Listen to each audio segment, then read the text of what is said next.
Salut à toi, c'est Hermès, ton moniteur auto-école, enseignant de la conduite et de la sécurité routière. Aujourd'hui, je te propose un examen complet du code de la route, commenté et corrigé. Allez, on perd pas de temps, on commence tout de suite.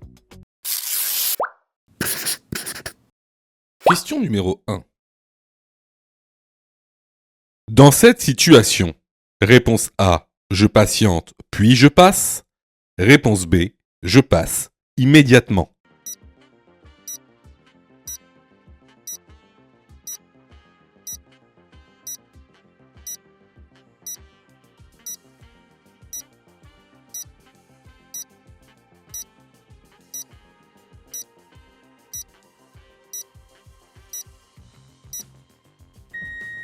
Alors ici, tu vois, il y a deux choses à voir. La première, à droite, où on a une personne qui sort de son stationnement, portière ouverte.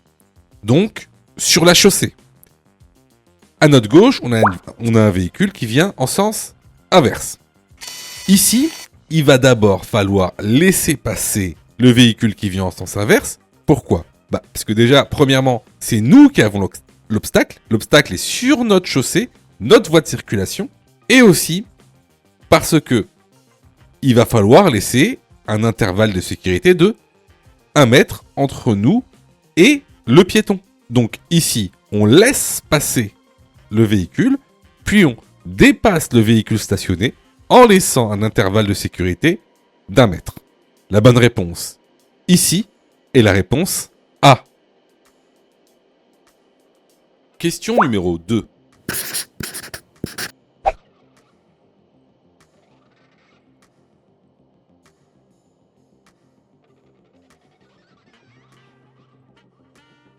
Dans cette situation, réponse A, je vais devoir changer de voie.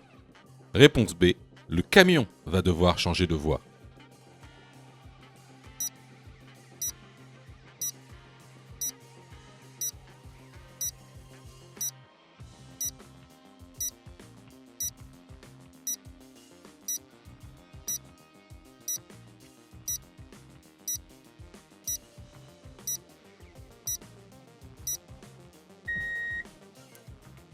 Alors, on va remettre la vidéo. Comme on peut le voir, on a deux routes qui se rejoignent. On a donc une ligne blanche, puis une voie d'insertion avec les lignes discontinues. Et on peut voir au loin des panneaux qui nous indiquent qu'on est dans un sens unique. Panneau à droite et à gauche. Donc, on rentre dans une route à deux voies. Deux voies, sens unique. Alors, si on regarde la petite animation que j'ai faite, donc le camion est à droite, nous on est la voiture rouge à gauche, on est dans une deux voies, on arrive dans une deux voies à sens unique. Or, en France, on roule à droite, on n'a pas le droit de rouler à gauche. À gauche, c'est réservé pour les dépassements ou lorsque la circulation est dense. Donc effectivement, il va falloir que je me rabatte à droite. Donc ici, la bonne réponse est la réponse A. Question numéro 3. La distance de freinage d'un tramway est plus grande que celle d'une voiture. Oui, réponse A. Non, réponse B.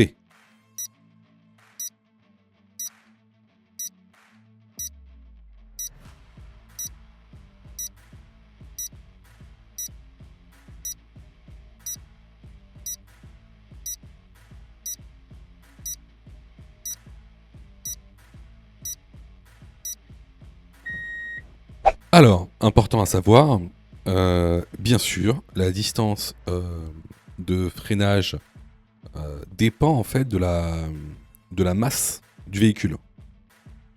À vitesse égale, bien sûr. À vitesse égale, la distance de freinage d'un véhicule plus lourd sera plus grande. Donc, la bonne réponse ici, bien sûr, c'est la réponse A. Au-delà de ça, cette question met en avant plusieurs concepts. Le concept de la distance de freinage, de la distance d'arrêt, de la distance de réaction, de la distance de sécurité. Ce sont 4 concepts différents, qui sont reliés certes, mais différents, et que vous devez savoir calculer. Très important. Il y a plein de questions dans l'examen officiel. On vous demande de calculer la distance de sécurité à 90 km, la distance de freinage à certains km/h, la distance d'arrêt, la distance parcourue durant le temps de réaction. Tout ça, c'est des concepts que vous devez connaître. Hein, d'accord ? Donc, je vous renvoie au cours si vous voulez comprendre ces concepts. Sais-tu que Mon Code de la route est aussi une plateforme pédagogique qui te permet de passer ton examen du code à partir de seulement 9,90 €. Et on a même conçu, spécialement pour toi, un programme qui te permet d'obtenir ton code en un temps record. C'est le programme Mon Code en 10 jours.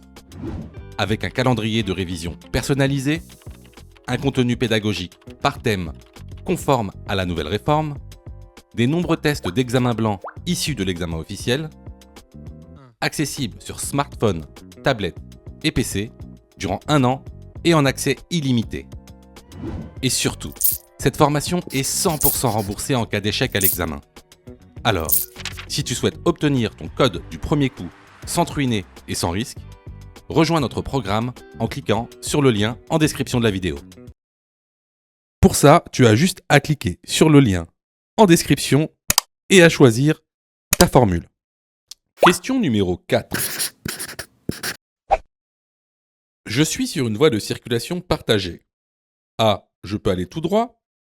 B. Je peux aller à gauche. C. Je peux aller à droite.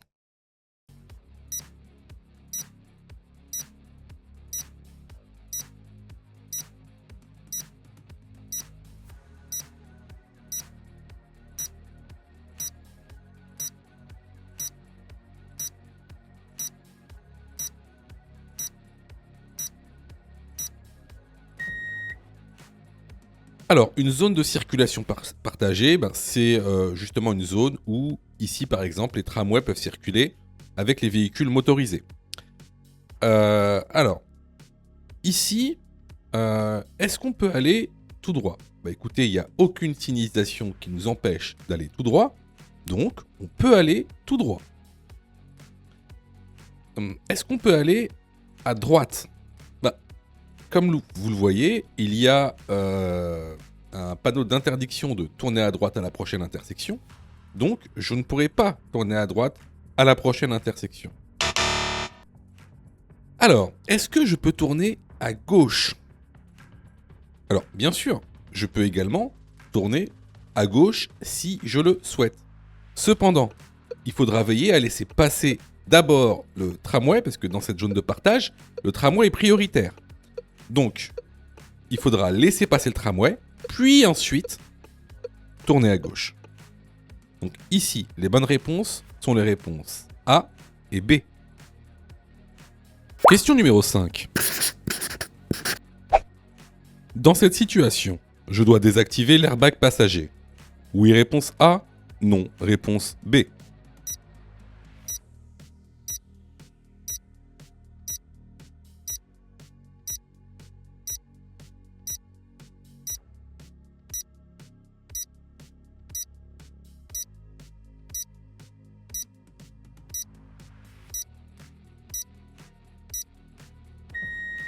Si j'installe un siège enfant à l'avant du véhicule, dos à la route, je dois obligatoirement désactiver l'airbag.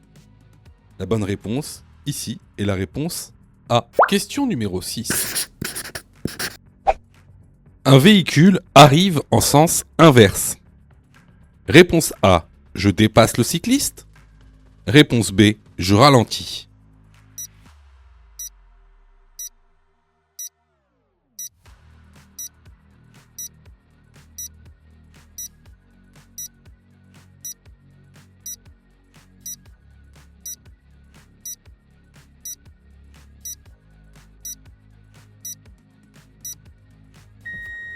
Alors, je pense que tu sais déjà que en agglomération, pour dépasser un usager vulnérable, tu dois tenir un intervalle de sécurité de 1 mètre. Alors, ici, on a un véhicule qui vient en sens inverse. Donc, il est très peu probable qu'on puisse tenir cet intervalle de sécurité. Donc, ce que je fais dans cette situation, je ralentis, j'attends que la voiture passe et je regarderai le moment venu si je peux dépasser le vélo. La bonne réponse ici est la réponse B. Je vois que tu es super motivé pour avoir ton code. Alors, soutiens la chaîne en t'abonnant et surtout en activant les notifications afin d'être prévenu des dernières vidéos mises en ligne. Question numéro 7. La distance de sécurité est suffisante. Oui, réponse A. Non, réponse B. Je me rabats dès que possible. Oui, réponse C. Non, réponse D.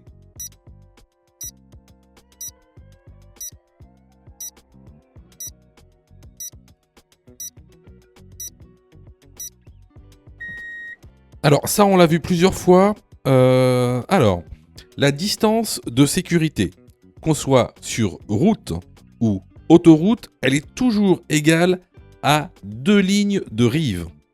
Donc ici, si vous remarquez, on les a pas les 2 lignes de rive avec le camion qui nous fait face, enfin, qui est en face de nous. Donc ici, clairement, on n'a pas les deux lignes de rive. Donc ma distance de sécurité est insuffisante. Étant donné que ma distance de sécurité est insuffisante, je me rabats dès que possible. Les bonnes réponses ici sont les réponses B et C. Question numéro 8. Dans cette situation, je roule en feu de réponse A, route, réponse B, croisement, réponse C, position.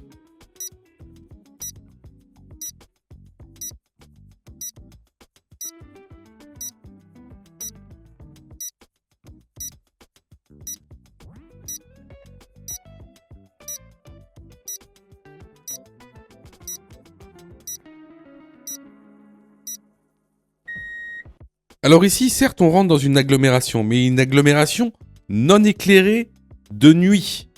Donc ici, je dois rouler en feu de route.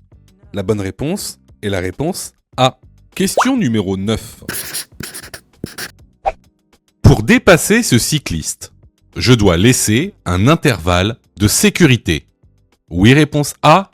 Non, réponse B.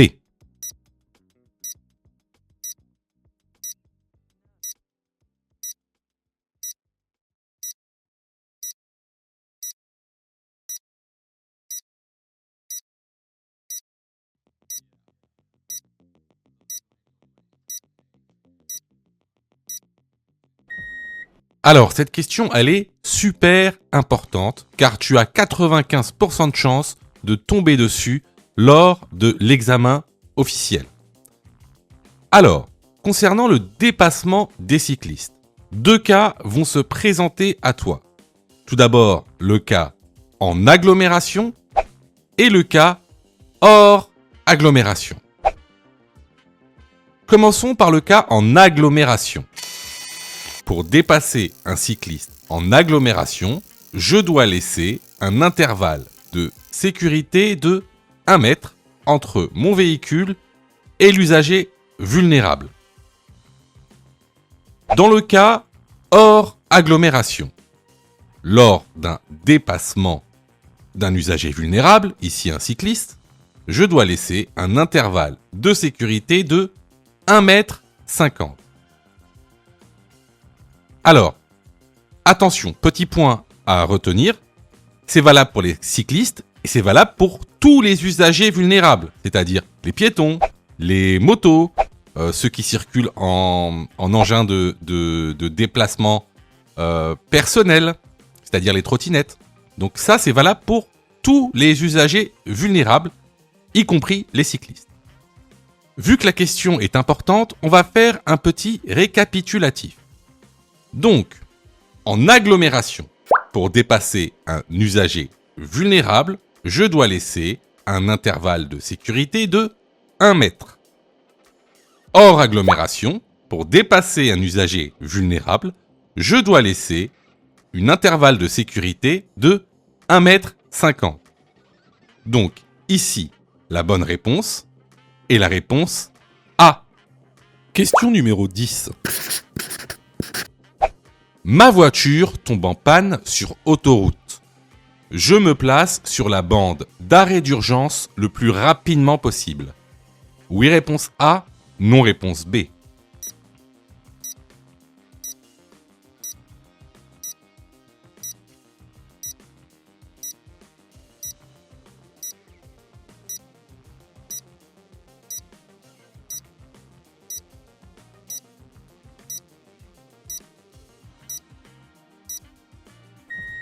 Alors, question très intéressante parce que vous faites beaucoup d'erreurs dans ce cas précis.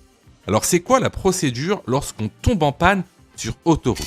Donc, lorsque vous tombez en panne sur autoroute, vous devez absolument le plus rapidement possible et en sécurité bien sûr, vous mettre sur la bande d'arrêt d'urgence. Ça, c'est le point numéro 1. Ensuite, bien sûr, mettre ses feux de détresse. Et une fois que c'est fait, c'est de sortir du véhicule, mais attention, du côté droit, c'est-à-dire du côté de la glissière de sécurité, pour pouvoir se mettre derrière la glissière de sécurité. Et donc une fois que vous êtes derrière la glissière de sécurité, là, vous pouvez appeler les secours ou un dépanneur, par exemple. Alors, je sais qu'il y en a beaucoup d'entre vous qui posent plein de questions. Alors, c'est normal, hein, j'ai pas mal d'élèves. Et la question principale que vous dites, c'est « Bah oui, mais si je tombe en panne sur la voie de gauche ?» Alors, je vais vous dire, c'est possible, hein, c'est possible, mais c'est rare. Pourquoi c'est rare? Vous êtes sur autoroute à 130 km/h. Donc, si votre voiture tombe en panne, vous allez bien savoir qu'elle tombe en panne. Hein, par exemple, vous allez plus pouvoir appuyer sur l'accélérateur. Voilà, vous allez le sentir. Donc, 130 km/h, vous allez avoir assez d'élan pour pouvoir rejoindre la bande d'arrêt d'urgence. Hein. Surtout, faites pas la bêtise de rester sur la voie de gauche. Pourquoi? Parce que c'est la mort assurée. Hein. Les gens, ils vont pas vous voir. Ils roulent à 130 km/h. Ils vont vous taper à 130 km/h. Hein. Donc ne faites jamais ça. Ne restez jamais sur la voie de gauche ou la voie du milieu. Autre chose, il y a beaucoup d'élèves qui disent t'as oublié un truc. Là, je leur dis mais qu'est-ce que j'ai oublié? Dites-moi. Il fait t'as oublié le triangle de présignalisation. Il faut mettre le triangle de présignalisation. Eh bien non. On est sur autoroute. Il est strictement interdit de mettre un triangle de présignalisation 30 mètres en amont du véhicule. Pourquoi? Parce qu'il est tout simplement interdit de circuler à pied sur autoroute. C'est interdit. Hein. Donc on ne met jamais de triangle de présignalisation lorsqu'on est en panne sur autoroute. Donc, ici, la bonne réponse est la réponse A. Question numéro 11. Le système e-call s'active automatiquement en cas d'accident. Oui, réponse A. Non, réponse B.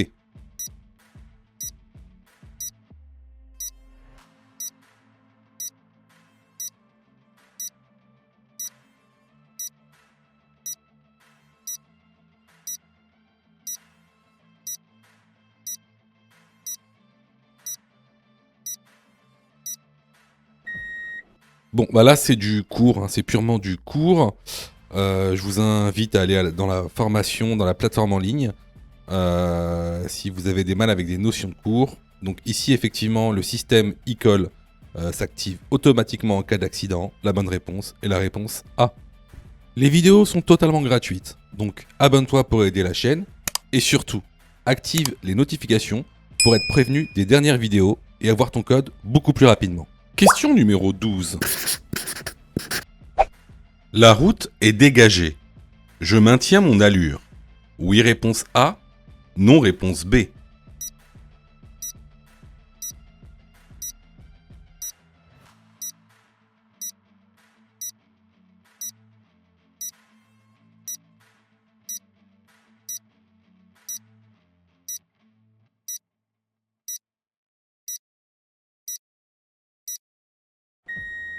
Alors ici, on est sur une route avec une côte. Donc qu'est-ce qui se passe? Regardez bien. il n'y a aucune visibilité. Après la côte, on ne sait pas ce qui se passe. Donc ce qu'on fait ici, c'est qu'on va ralentir. On va pas maintenir son allure, on va ralentir. Donc la bonne réponse ici est la réponse B. Question numéro 13. Dans cette situation, le véhicule blanc doit principalement contrôler. Réponse A, son rétroviseur intérieur. Réponse B, son angle mort gauche.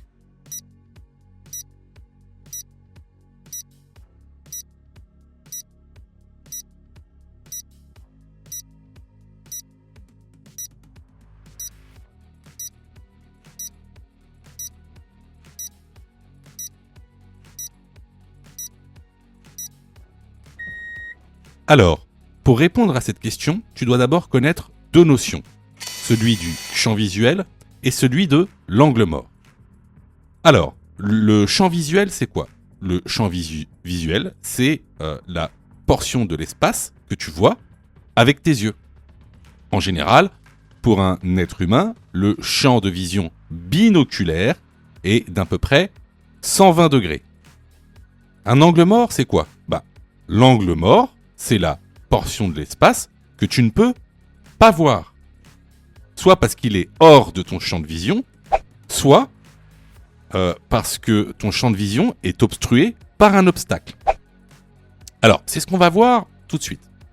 Dans un véhicule, quand tu es dans un véhicule, d'abord tu auras ton champ de vision avant, ce que tu vois avec les yeux. Ensuite, tu vois autre chose aussi avec les yeux grâce au miroir, c'est-à-dire grâce au rétroviseur intérieur et extérieur. Grâce au rétroviseur intérieur, tu vois cette portion de l'espace. Et grâce au rétroviseur extérieur, tu vois cette portion de l'espace. Alors, tu verras bien ici que y a deux portions de l'espace que tu ne peux pas voir, à gauche et à droite. C'est ce qu'on appelle les angles morts gauche et les angles morts droit. Alors, il y a aussi d'autres angles morts un peu moins connus. Tu vois, dans ta voiture, il y a des montants. Et ces montants constituent un obstacle et donc vont obstruer ton champ de vision. Ils vont donc matérialiser des angles morts. Et aussi, tu vois, à l'arrière du véhicule, il y a deux petits points en fait qui ne sont pas couverts par les rétroviseurs. Ça aussi, ça constitue des angles morts. Je peux t'assurer qu'ici, s'il y a un vélo ou un tout petit scooter, selon le réglage de tes rétroviseurs extérieurs, tu ne le verras pas. Pour répondre à la question, la moto est située ici. Donc la moto, dans cette situation, elle est située sur l'angle mort gauche du véhicule blanc. Donc, pour répondre à la question, le véhicule blanc doit principalement contrôler son angle mort gauche, car de toute façon, sur son rétroviseur intérieur, il ne le voit pas. Donc, ici, la bonne réponse est la réponse B. Alors, je sais qu'il y a beaucoup de gens qui vont me dire le champ de vision n'est pas de 120 degrés, il est de 180 degrés, je l'ai vu dans une autre application. Alors, le champ de vision binoculaire, c'est-à-dire le champ de vision que tu vois avec tes deux yeux, est bien de 120 degrés. Vous pouvez ouvrir un livre de médecine, vous pouvez appeler votre ophtalmologue et lui demander. Vous pouvez tout simplement aller sur Internet ou même faire l'expérience chez vous. Mettez-vous à l'arrêt, regardez un point fixe devant vous et vous verrez très bien que votre champ de vision n'est pas de 180 degrés. Vous ne voyez pas ce qu'il y a au niveau de vos épaules. Et c'est normal, vous n'êtes pas un hibou.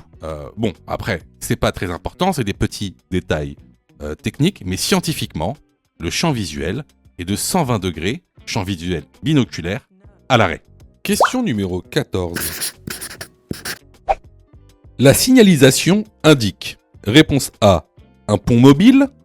Réponse B, un débouché sur un quai ou une voie sur berge.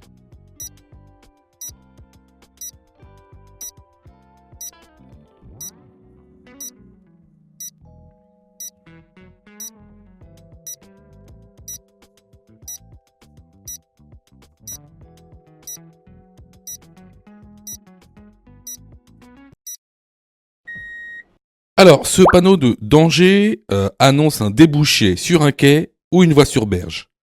À ne pas confondre avec le panneau qui annonce la présence d'un pont mobile. La bonne réponse ici est la réponse B. Question numéro 15. Le van blanc risque de dépasser le cycliste. Oui, réponse A. Non, réponse B. Je ralentis. Oui, réponse C. Non, réponse D.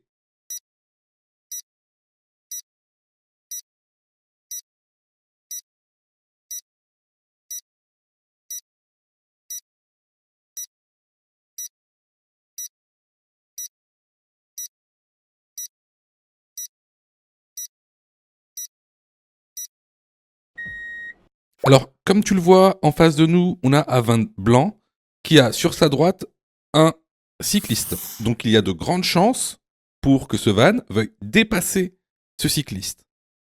Donc, ce que je fais, c'est que je ralentis au cas où il viendrait chevaucher la ligne sur ma voie. Les bonnes réponses ici sont les réponses A et C. Question numéro 16. Je suis en période probatoire. Je suis actuellement en infraction. Oui, réponse A. Non, réponse B.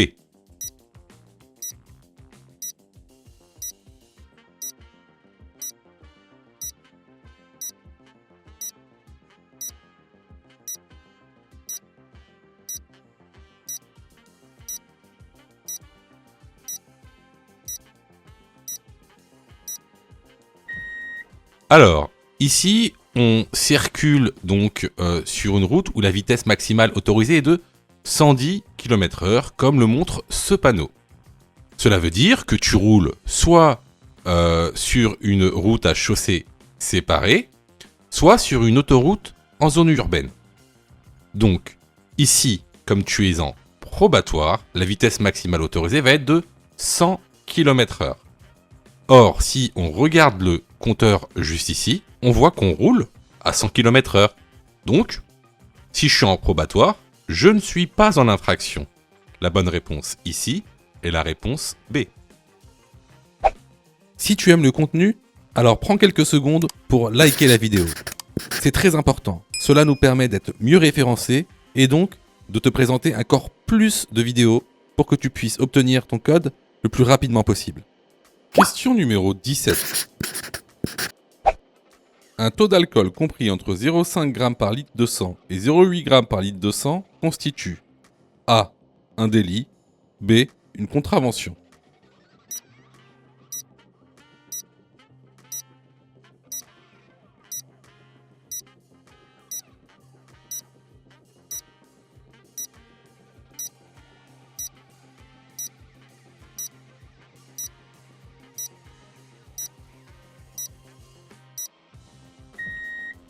Alors, encore une fois, on va pas s'attarder sur cette question parce que c'est du cours.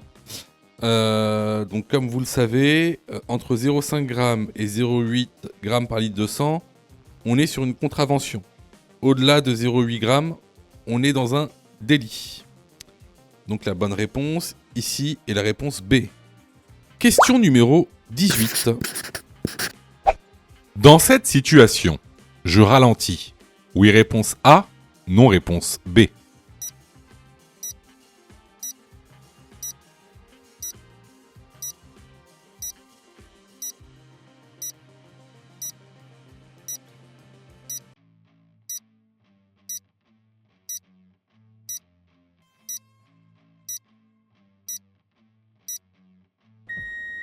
Alors ici, on arrive sur ce qu'on appelle un croisement difficile.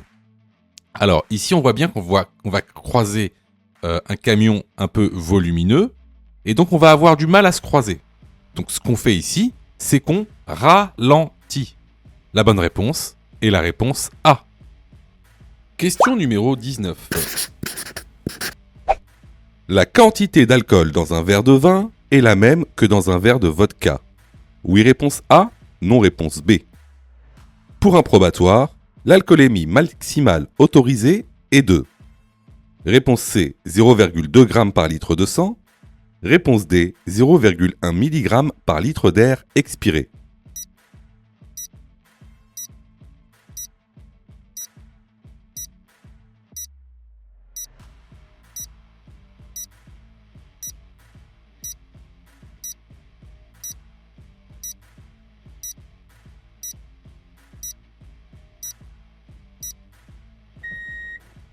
Alors, comme tu le vois sur cette image que tu retrouveras dans la formation, les verres d'alcool sont différents selon la nature de l'alcool. Tu vois bien, par exemple, qu'un verre de bière est beaucoup plus grand qu'un verre de vin. Hein, un verre de bière, c'est 25 centilitres, un verre de vin, c'est 10 centilitres. Par conséquent, en fait, il y a exactement la même quantité d'alcool dans un verre de vin que dans un verre de bière. Et cette quantité est de 10 grammes d'alcool par verre. C'est ce qu'on appelle des verres standardisés. Ensuite, pour la deuxième partie de la question. Pour un probatoire, l'alcoolémie maximale autorisée est de 0,2 g par litre de sang, qui équivaut à 0,1 mg par litre d'air. Donc, les bonnes réponses ici sont les réponses A, C et D. Question numéro 20. J'utilise mes feux. Réponse A, de route. Réponse B, de position. Réponse C, de croisement.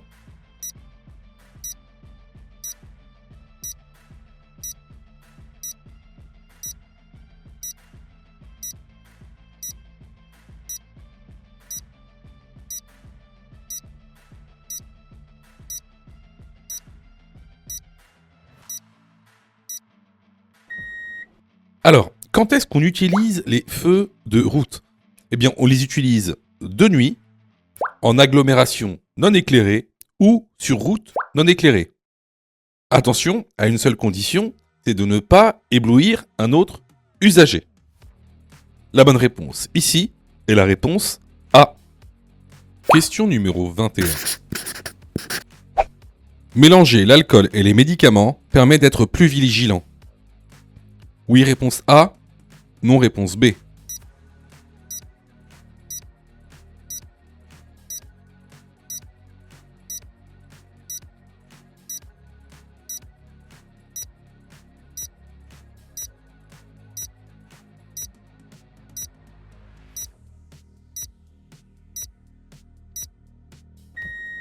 Alors, bien sûr, déjà, l'alcool en lui-même va diminuer votre vigilance, mais si vous couplez l'alcool à des médicaments, ça va avoir encore plus d'effet sur votre vigilance et vous allez avoir moins de vigilance. Donc ici, la bonne réponse est la réponse B. Question numéro 22. Je charge mon vélo à l'arrière, je m'assure que les feux et la plaque d'immatriculation soient visibles. Oui, réponse A, non, réponse B.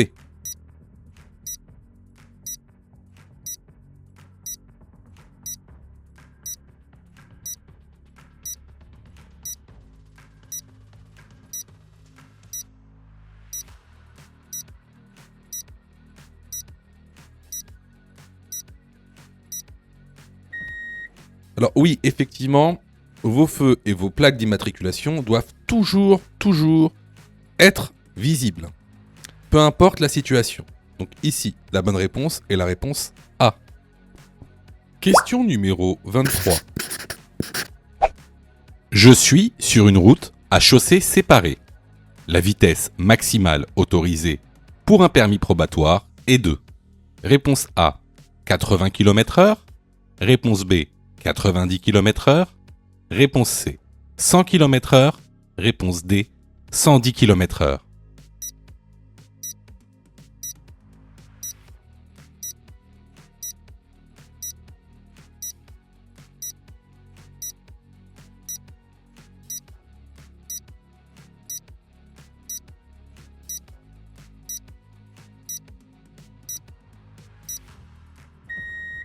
Alors ça, c'est vraiment une question de cours basique.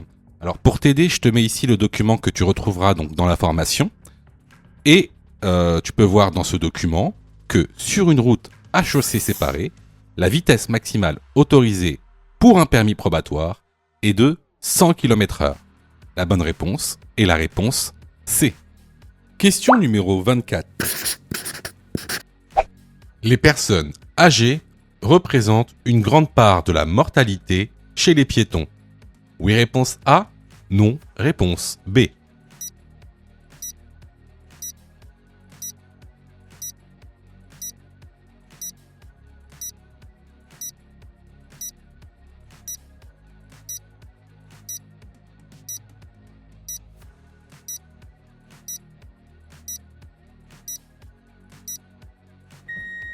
Alors, afin de répondre à cette question, je vous ai mis directement le schéma que vous pouvez retrouver dans le bilan annuel de l'Observatoire national interministériel de la sécurité routière. Donc, comme vous pouvez le voir ici, les plus de 65 ans sont les plus concernés par la mortalité chez les piétons. Donc ça, ce sont les chiffres officiels. Donc, pour répondre à cette question, donc les personnes âgées représentent bien une grande part de la mortalité chez les piétons. La bonne réponse est la réponse A. Question numéro 25. Je suis en période probatoire. Je peux rouler à. Réponse A, 70 km/h. Réponse B, 60 km/h. Réponse C, 90 km/h.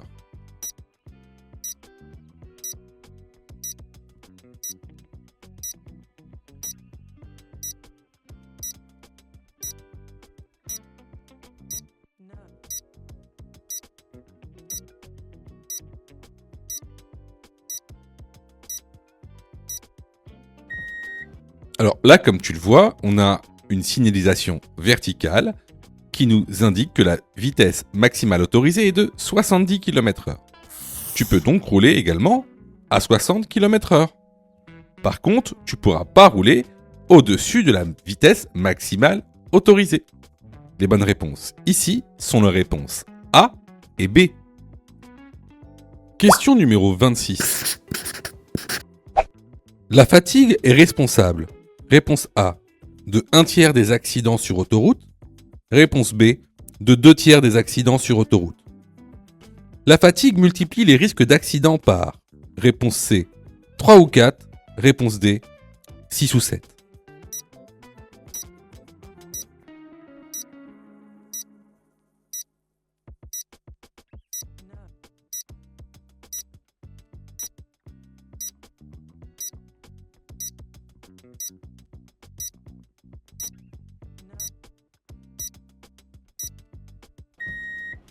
Bah, là, c'est vraiment une question, vous savez ou vous savez pas, quoi.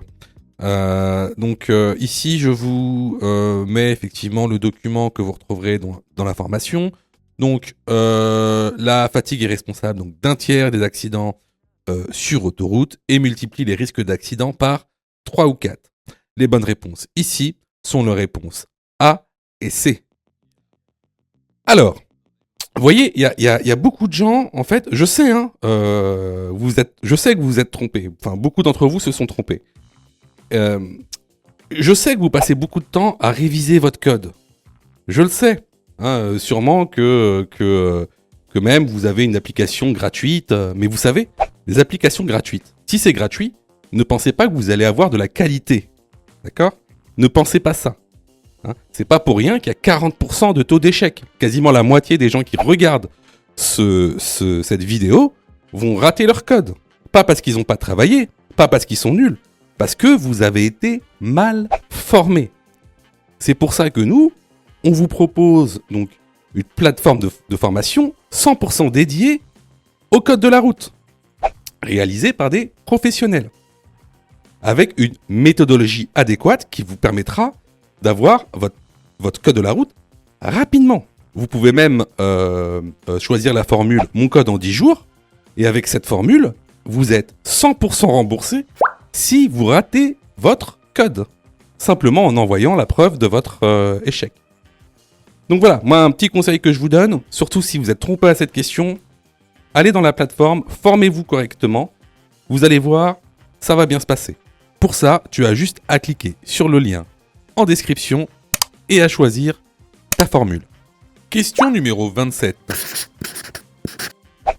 Le système Park Assist permet de trouver un emplacement pertinent automatiquement. Oui, réponse A, non, réponse B. De manœuvrer le stationnement automatiquement. Oui, réponse C, non, réponse D.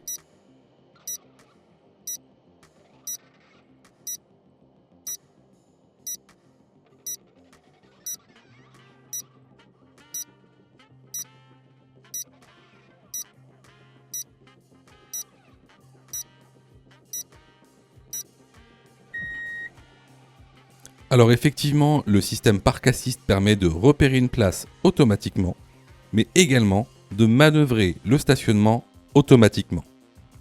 Les bonnes réponses sont les réponses A et C. Question numéro 28.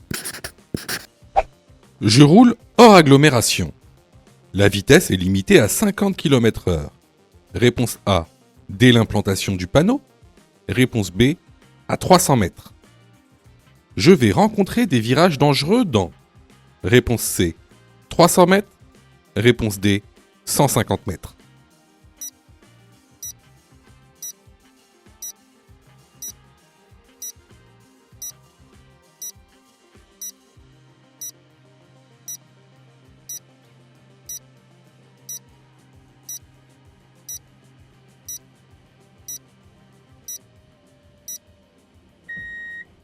Question très intéressante. Alors, les panneaux d'interdiction de vitesse maximale, en général, commencent à l'implantation du panneau. Les panneaux de danger, quant à eux, hors agglomération, commencent 150 mètres après le panneau. Cependant, ici, on a un panonceau. Et ce panonceau vient préciser les panneaux qu'il y a au-dessus de lui. Ce panonceau concerne les deux panneaux. Donc ici, je vais devoir rouler à 50 km/h dans 300 mètres. Et je vais également rencontrer des virages dangereux dans 300 mètres. La bonne réponse ici sont les réponses B et C. Question numéro 29. Je suis bien placé pour tourner à gauche. Oui, réponse A, non, réponse B.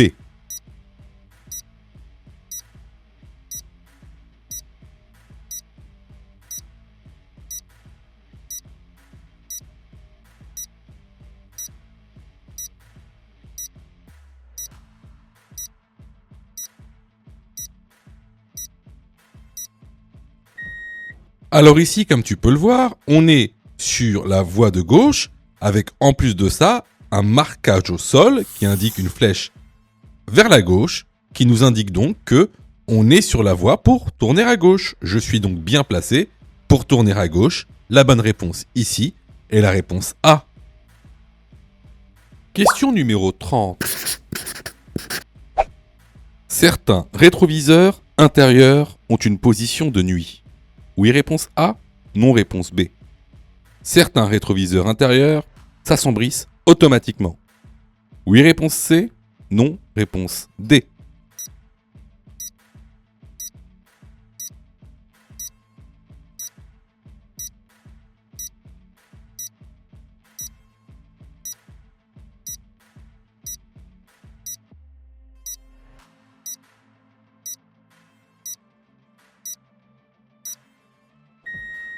Alors effectivement, il y a des rétroviseurs intérieurs qui ont une position de nuit pour pas être éblouis la nuit par les usagers qui sont derrière nous. Et même, dans les modèles les plus récents, le rétroviseur intérieur se met en mode nuit, c'est-à-dire qu'il s'assombrit automatiquement. Les bonnes réponses ici sont les réponses A et C. Question numéro 31. Je protège la victime. Réponse A, en plaçant un triangle de présignalisation. Réponse B, en déplaçant la victime. Réponse C, en allumant les feux de détresse.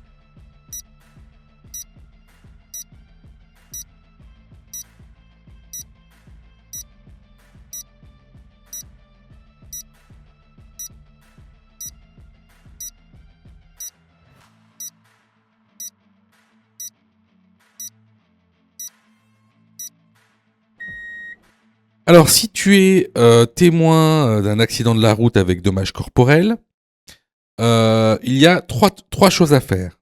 C'est protéger, alerter, secourir. Il faut les faire dans l'ordre.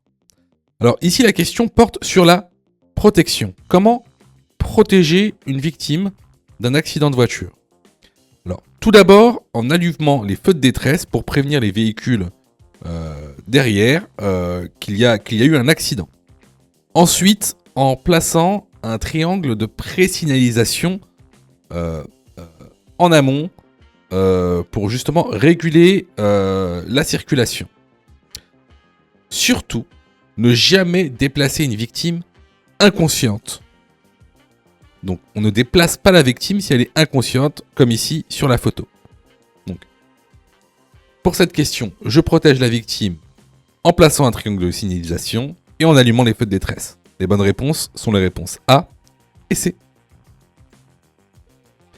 Alors, attention, tout ce qui est dit sur cette chaîne concernant les secours, les premiers secours à la personne ne sont valables que pour l'examen du code de la route. C'est de la théorie pure. Pourquoi je vous dis ça ? Parce qu'en fait, dans la réalité, il y a plein de cas particuliers. Donc, si vous voulez savoir comment réellement secourir une personne, il faut passer votre brevet de secourisme. D'accord ? Donc, ce qui est dit ici n'est valable que pour passer l'examen du code de la route, car c'est de la théorie. On ne fait que balayer les grandes lignes. Question numéro 32. J'ai mon permis depuis plus de 3 ans. La vitesse maximale autorisée est de A. 90 km/h, B. 110 km/h, C. 80 km/h, D. 130 km/h.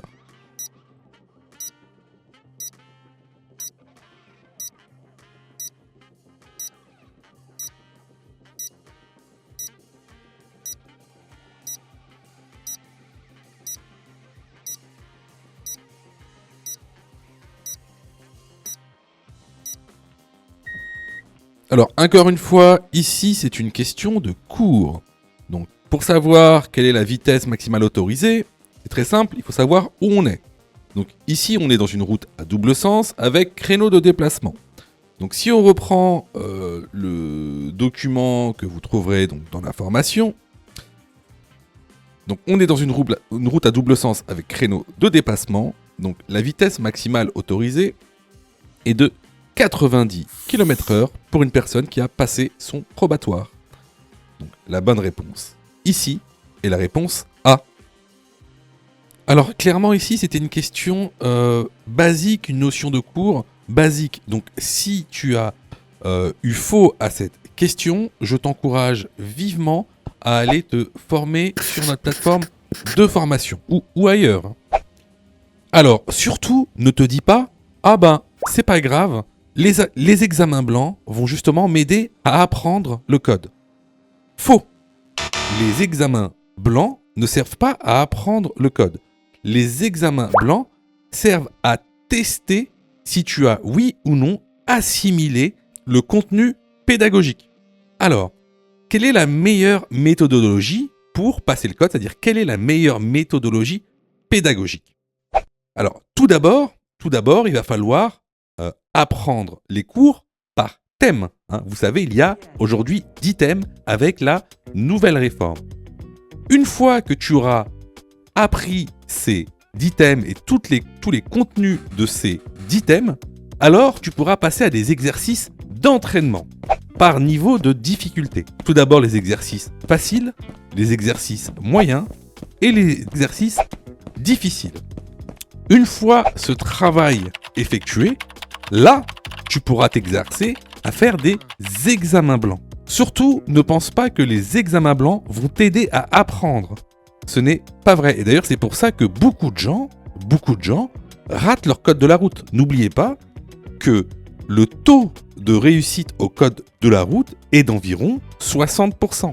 C'est-à-dire qu'il y a quasiment 40% des personnes qui échouent au code de la route, justement parce qu'ils n'ont pas la bonne méthodologie pédagogique. Donc ici, si tu t'es trompé à cette question, je t'encourage vivement à venir sur notre plateforme pédagogique et à participer à la formation. Pour ça, tu as juste à cliquer sur le lien en description et à choisir ta formule. Question numéro 33. Le niveau de vigilance est plus faible. Réponse A, entre 13h et 15h. Réponse B, entre 18h et 20h.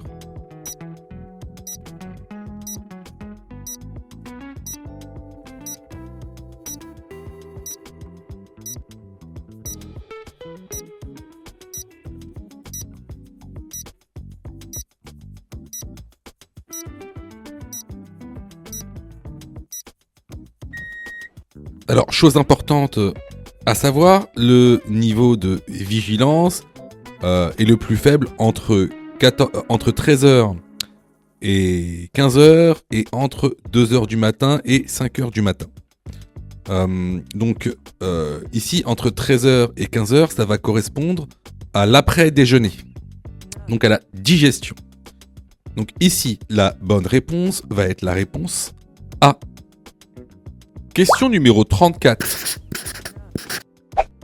Ce danger commence à 150 mètres. Réponse A. 50 mètres. Réponse B.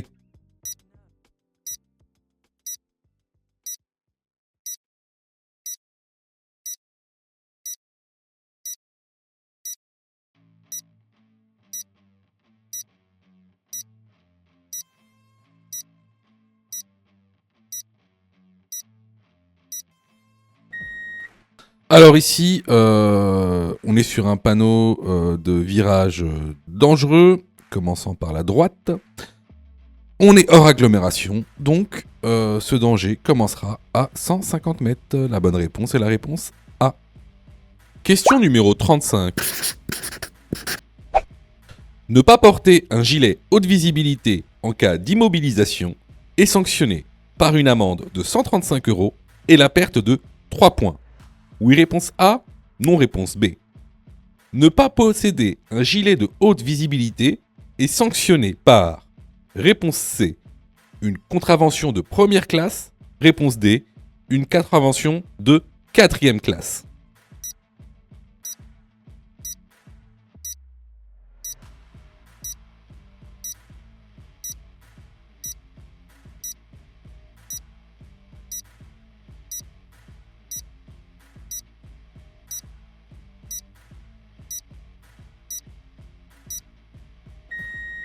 Alors, tu dois savoir qu'en cas d'immobilisation, il est obligatoire de porter un gilet de haute visibilité avec le marquage CE. Sinon, tu seras sanctionné d'une amende de 135 €. Il n'y a pas de perte de points. Également, tu dois obligatoirement posséder dans ton véhicule un gilet jaune. Dans le cas contraire, tu peux être sanctionné par une contravention de première classe. Les bonnes réponses ici sont les réponses B et C. Question numéro 36. Lors d'un fort épisode neigeux, il est obligatoire de mettre en tout temps réponse A des chaînes, réponse B des pneus neige. Je roule, réponse C avec précaution, réponse D à une vitesse adaptée.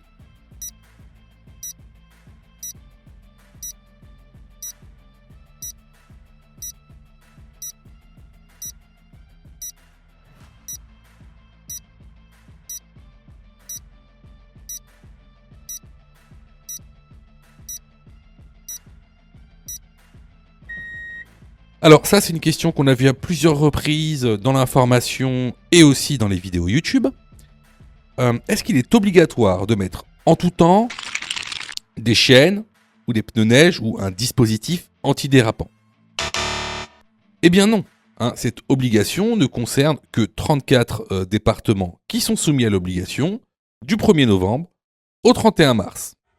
En général, vous trouverez ce panneau à l'entrée des zones concernées.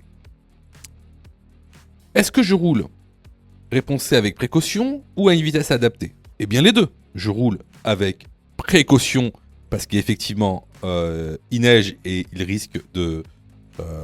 des risques de verglas et de glissement. Et je roule également à une vitesse adaptée due aux conditions. Donc ici, les bonnes réponses vont être les réponses C et D. Question numéro 37. Je désactive l'airbag passager. Réponse A, si le passager me le demande. Réponse B, si le passager est un enfant avec un siège à dossier. Réponse C, si le passager est un enfant avec un siège à coque.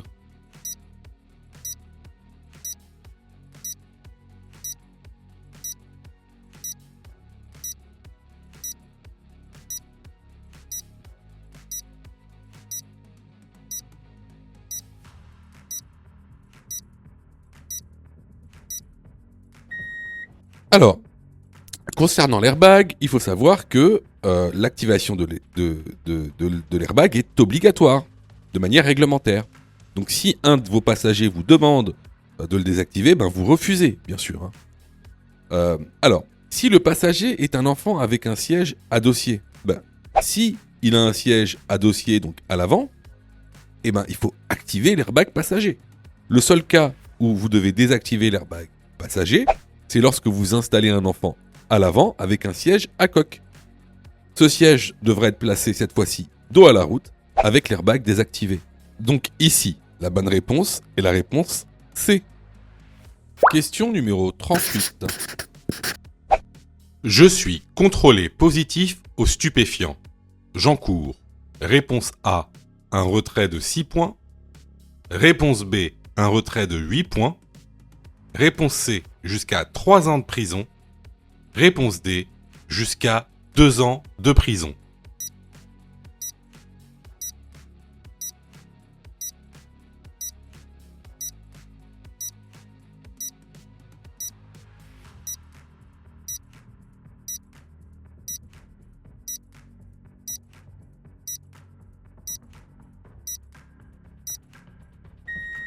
Alors, comme le montre le document que tu retrouveras donc dans la formation, en cas de contrôle positif aux stupéfiants, ça peut être du cannabis, ça peut être de la cocaïne. Bon, tu peux aller dans la formation et où je classe en fait toutes les substances stupéfiantes. Contrôlé positif aux stupéfiants, donc tu encours 6 points de retrait en moins et jusqu'à 2 ans de prison. Donc ici, les bonnes réponses sont les réponses A et D. Alors là, c'était vraiment une question de cours qu'on voit régulièrement dans la formation. Donc, si vous avez eu faux à cette question, vraiment, je vous incite vraiment à vous former, hein, que ce soit chez nous ou ailleurs. Alors, je reçois plusieurs messages de votre part, d'ailleurs, je vous en remercie. Alors, vous me posez souvent deux questions. Alors, la première, c'est quand est-ce que je suis prêt pour passer mon code ? Et la deuxième, c'est est-ce que je dois suivre la formation ? Alors, tout d'abord, on va répondre à la première question. Quand est-ce que tu es prêt pour passer ton code ? Bah, c'est très simple. Si tu fais moins de 5 fautes sur les 5 dernières séries d'examens blancs que tu as fait, alors tu es prêt à passer le code de la route. Donc attention, hein, ça veut dire qu'il faut que sur les 5 dernières séries que tu as faites, de manière consécutive, il n'y a pas une seule série où tu as fait plus de 5 fautes. Donc si tu as fait plus de 5 fautes à une seule série, il faut que tu continues à faire des examens blancs.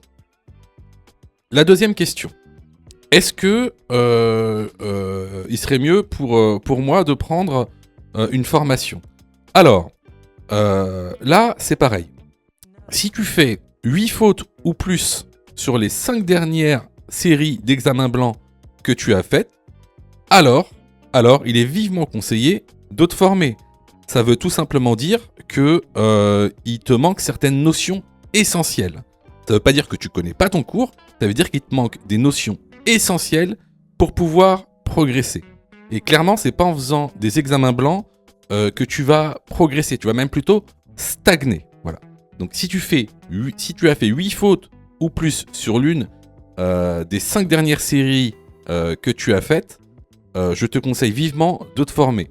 Surtout que on a mis en place donc une plateforme pédagogique qui répond vraiment à tous vos besoins. On a fait en sorte que tout le monde puisse se former au code de la route.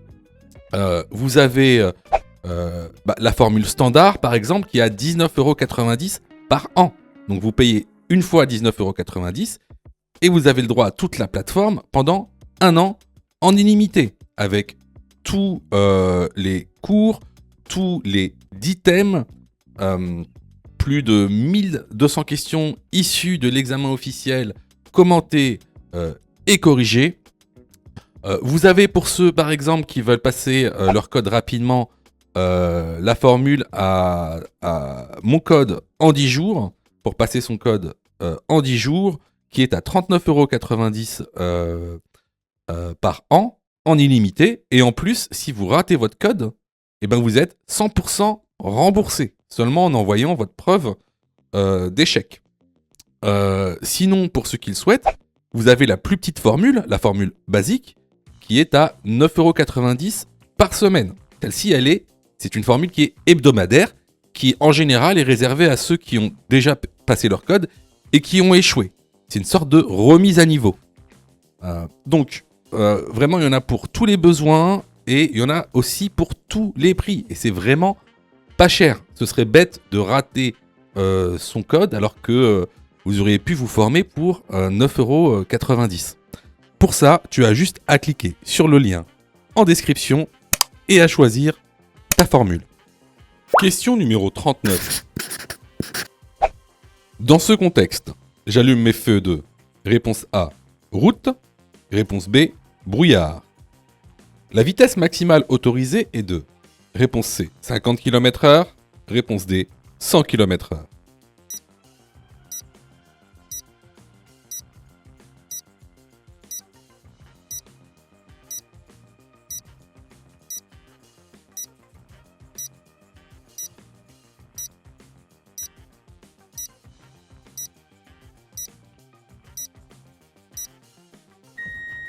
Alors ici, donc on est sur une route à chaussée séparée et on a une présence de brouillard. Donc ici, on va pas allumer les feux de route. Ici, il faut allumer ces feux de brouillard. Concernant la vitesse maximale autorisée, normalement, sur une route à chaussée séparée, on est à une vitesse maximale autorisée de 100 km/h, comme le montre le document des vitesses maximales obligatoires. Cependant, ici, on a une visibilité qui est inférieure à 50 mètres. Donc ici, on va devoir rouler à 50 km/h maximum. Donc ici, les bonnes réponses sont les réponses B et C. Question numéro 40. L'appel Bluetooth intégré au véhicule sans port de dispositif audio à l'oreille est interdit. Oui, réponse A. Non, réponse B.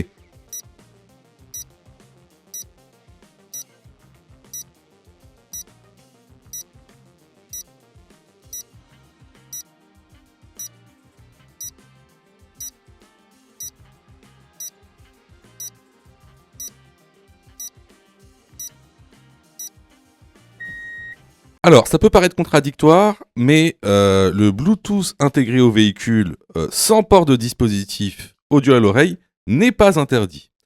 Par contre, il faut que vous sachiez que téléphoner au volant, même sans port de dispositif audio à l'oreille, ça va multiplier votre risque d'accident. La bonne réponse ici est la réponse B. Si tu as fait 8 fautes ou plus, ne panique pas. Rejoins-nous sur notre plateforme pédagogique en ligne en cliquant sur le lien en description de la vidéo. Tu pourras alors choisir la formule qui te convient. N'oublie pas de liker la vidéo et de t'abonner pour recevoir toutes les dernières notifications. Tu peux aussi continuer à t'entraîner en cliquant sur l'une des vidéos qui s'affichent.